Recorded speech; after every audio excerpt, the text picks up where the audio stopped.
Dr. Fagan, I'm the math teacher on Team 1. Today I have a short video for us on functions. In this case, we have a quadratic function that we're going to use to solve a word problem. So it says we have a grasshopper who jumps off a tree stump.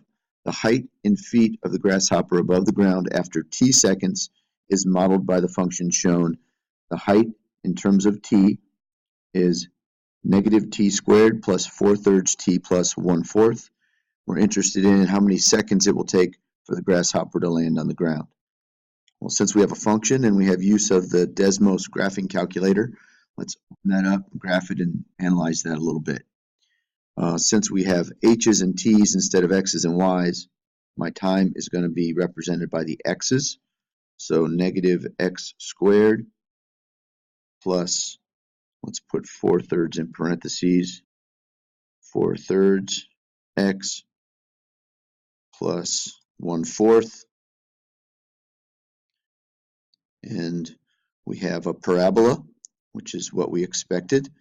Looking at the arc here, we can see that at time 0 we are 0.25 feet in height, which makes sense. If we put 0 in for our t's, we would get 1/4, so that means the stump must be 1/4 feet above the ground.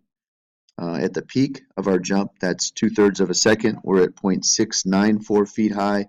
And the interesting thing here is the time. This is what we're interested in. What is the time when the grasshopper hits the ground? So it says it's 1.5 seconds. Our height is 0.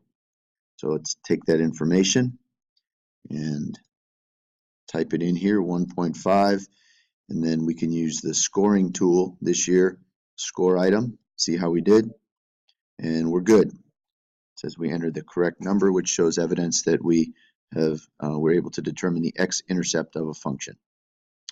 So that's all I got for today.